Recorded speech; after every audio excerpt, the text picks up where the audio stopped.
Hello guys, നിങ്ങൾ കോട്ടയം സ്റ്റൈലിൽ നല്ല കൊടമ്പുളി ഇട്ട് വെച്ച് മീൻകറി കഴിച്ചിട്ടുണ്ടോ? കൊടമ്പുളി ഇട്ട് വെച്ച മീൻകറി എന്ന് എടുത്തു പറയാനുള്ള കാരണം കൊടമ്പുളി അതിനകത്ത് ഒരു സൂപ്പർ ഹീറോ ആയതുകൊണ്ടല്ലേ. അപ്പൊ ആ കൊടമ്പുളി എങ്ങനെയാണ് ഉണ്ടാക്കിയെടുക്കുന്നതെന്ന് ഞാൻ കാണിച്ചു തരാം ഇന്ന്.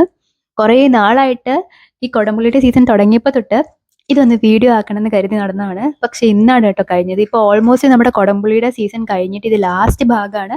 അതുകൊണ്ട് നമുക്ക് കിട്ടുന്ന കൊടമ്പുളികളൊക്കെ സൈസ് കുറഞ്ഞതായിരിക്കും, അതുപോലെ നമ്പറും കുറവായിരിക്കും. നമുക്ക് നേരത്തെ ഒരു കൊട്ട നിറയെ കിട്ടും സീസൺ തുടങ്ങുന്ന സമയത്ത് എന്നൊക്കെ പറഞ്ഞാൽ ഒരു കൊട്ട നിറയെ നമുക്ക് കിട്ടും. പക്ഷെ ഇതിപ്പോൾ നമുക്ക് ഈ കുഞ്ഞു ബക്കറ്റിൽ പോലും നിറച്ച് കിട്ടിയിട്ടില്ല എന്നുള്ളതാണ് സത്യം.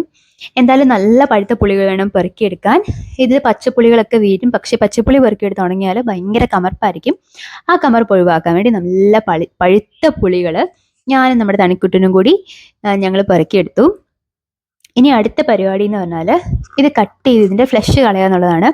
ഇതിൻ്റെ ഫ്ലഷ് സത്യം പറഞ്ഞാൽ മാംഗസ്റ്റിൻ്റെ ടേസ്റ്റിനോട് ഏറെക്കുറെയൊക്കെ സാമ്യമുള്ളതാണ്. കുഞ്ഞിലെയൊക്കെ ഞാനിത് കഴിച്ചിട്ടുണ്ട്. പക്ഷെ ഇപ്പം കഴിക്കാൻ അത്ര ധൈര്യം പോരാ. ഒന്നാമതെ മഴയാണ്, നല്ല പുളിയാണ്. അപ്പോൾ വയറിന് എങ്ങനെ പണിയിട്ടും ഉറപ്പില്ലാത്തത് കൊണ്ട് പിന്നെ ഞാൻ കഴിച്ചാൽ എന്തായാലും തനിക്കൂട്ടിന് വേണ്ടി വരും. അതുകൊണ്ട് ആൾക്കും കൊടുക്കാൻ ഇപ്പം നിവർത്തിയില്ലാത്തത് കൊണ്ടാണ് കേട്ടോ. കുഞ്ഞിലെയൊക്കെ നമ്മൾ കഴിച്ചിട്ടുണ്ട്, കുഴപ്പമൊന്നുമില്ല. അപ്പം നല്ല വെയിലൊക്കെ ഉള്ളപ്പോൾ ഇച്ചിരി പുളിയൊക്കെ കിട്ടിയാൽ വേണേൽ കഴിച്ചു നോക്കാം. ഇനി ഇത് നമ്മൾ പറഞ്ഞ പോലെ കട്ട് ചെയ്ത് ഇതിനകത്ത് ഫ്ലഷ് നമ്മൾ കളയണം. കളഞ്ഞിട്ട് നന്നായിട്ട് കഴുകിയെടുക്കണം. കാരണം കമർപ്പുണ്ടാവാൻ പാടില്ല, അതൊരു വലിയ ഘടകമാണ്. അതുപോലെ പച്ചപ്പുളി എടുത്താലും അതെ, നല്ല പുളി. ഈ അടുക്കളയിൽ കുക്ക് ചെയ്യുന്ന അമ്മമാർക്ക് കറക്റ്റായിട്ട് അറിയാൻ പറ്റും. നല്ല പുളി എന്ന് പറഞ്ഞാൽ നിങ്ങൾ അറിഞ്ഞിരുന്നോ, നല്ല മയമുള്ളതായിരിക്കും. അതുപോലെ തന്നെ അതിന് കമർപ്പുണ്ടാവില്ല. കാരണം ഈ പൊട്ടുപുളികളൊക്കെ ചിലർ കട്ട് ചെയ്ത് തുടങ്ങും, അത് മിക്സ് ചെയ്യും നല്ല പുളിയുടെ കൂട്ടത്തിൽ, തൂക്കം കിട്ടാനോ മറ്റോ ആയിരിക്കും. അപ്പോൾ അത് നോക്കി വാങ്ങണം. അതുപോലെ തന്നെ നല്ല മയമുള്ള പുളിയാണെങ്കിൽ നല്ല പുളിയായിരിക്കും. നമ്മൾ ഇവിടുന്ന് വർഷങ്ങളായിട്ട് സത്യം പറഞ്ഞാൽ പുളി കൊടുക്കുന്നുണ്ട്. അപ്പം അച്ഛനും വല്യമ്മയാണ് കേട്ടോ മെയിനായിട്ടും ഇതിങ്ങനെ ചെയ്യുന്നത്. ഇനി നമ്മുടെയൊക്കെ കാലഘട്ടത്തിൽ ഇതൊക്കെ എത്ര നാൾ മുന്നോട്ട് പോകുമെന്നൊന്നും അറിയില്ല. നമുക്കിവിടെ പുകയിടാൻ വേണ്ടിയിട്ട് തന്നെ ഒരു റൂമൊക്കെ സെറ്റ് ചെയ്ത് ഇങ്ങനെ പുകയിടുക എന്ന് പറഞ്ഞാൽ അതൊരു വലിയ ടാസ്ക്കാണ് കേട്ടോ.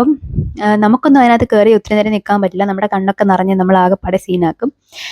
എനിക്കൊക്കെ കണ്ണിനൊക്കെ ഭയങ്കര അലർജി ഉള്ള ആളാണ്. അതുകൊണ്ട് ഇപ്പം നിങ്ങളെ കാണിച്ചു തരാൻ വേണ്ടിയിട്ടാണ് കേട്ടോ.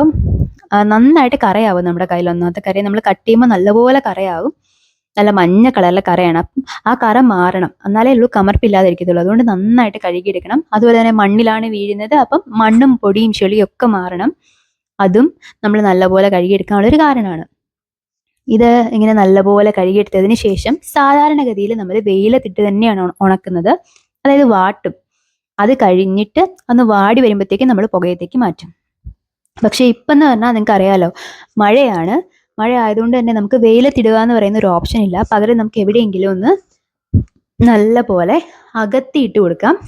കാരണം അടുങ്ങി കിടന്നാൽ ഇത് ചീഞ്ഞു പോകും വേഗം. കാരണം നല്ല ഫ്ലഷ് ഉണ്ട്, ഒന്നത്തെ വെള്ളത്തിൽ നമ്മൾ കഴുകിയതാണ്. അതുകൊണ്ട് നല്ല പോലെ അകത്തിയിട്ട് കൊടുക്കും. അതിനുശേഷം ആ വെള്ളമൊക്കെ ഒന്ന് വലിയുമ്പോഴേക്കും നമ്മൾ നമ്മുടെ പുകമുറിയിലേക്ക് മാറ്റും. ഇനി പുകമുറിയിൽ നമ്മൾ ചെയ്യുന്നത് എന്താണെന്ന് വെച്ചാൽ, നനഞ്ഞ തൊണ്ടും നനഞ്ഞ തടി കഷ്ണങ്ങളും ഒക്കെ വെച്ച് നമ്മൾ പുകയാണ് കേട്ടോ കൊടുത്തുകൊണ്ടിരിക്കുക. ഒരു കാരണവശാലും ഇത് കത്തിക്കരുത്. കത്തിച്ചു കഴിഞ്ഞാൽ നമ്മുടെ പുളി കരിഞ്ഞു പോകും. അതുകൊണ്ട് ഇങ്ങനെ പുക ചെന്ന് പുളിയിലെ വെള്ളമൊക്കെ വറ്റി നല്ല പോലെ നല്ല കറുത്ത കളറിലേക്ക് ഇത് മാറും. അതിനുശേഷം മയം വരാൻ വേണ്ടി നല്ലപോലെ എണ്ണ പുരട്ടി നന്നായിട്ട് ഉപ്പും തിരുമ്മി പാത്രങ്ങളിൽ, മിക്കവാറും തന്നെ ഭരണികളിൽ അടച്ചു വെക്കും. നമ്മളൊരു 3-4 വർഷത്തോളം പഴക്കമുള്ള പുളികളാണ് ഓരോ തവണയും വിൽക്കുന്നത്. അതായത് ഈ വർഷം നമ്മൾ ഉണങ്ങി വെക്കുന്നത് ഒരു 2-3 വർഷം കഴിഞ്ഞുള്ളൂ നമ്മൾ കൊടുക്കാൻ വേണ്ടി എടുക്കത്തുള്ളൂ. എന്നാലും അത് മയപ്പെട്ട് കിട്ടത്തുള്ളൂ കേട്ടോ. അപ്പം ഇങ്ങനെയായിരിക്കും ലാസ്റ്റ് ഈ പുളിയുടെ അവസ്ഥ. അതുകൊണ്ട് വീഡിയോ ഇഷ്ടപ്പെട്ട തീർച്ചയായിട്ടും നിങ്ങൾ ലൈക്ക് ചെയ്യാനും സബ്സ്ക്രൈബ് ചെയ്യാനും ഷെയർ ചെയ്യാനും മറക്കരുത്. ഇങ്ങനെയാണ് പുളി ഉണ്ടാക്കുന്നതെന്ന് ഇപ്പം നമുക്കൊക്കെ നേരിട്ട് കാണാൻ പറ്റുന്നല്ലേ. ഇന്നത്തെ ജനറേഷൻ ഇത് എങ്ങനെയാണെന്ന് അറിയത്തില്ല. അപ്പോൾ ബൈ ഫ്രം ഇവിടുത്തെ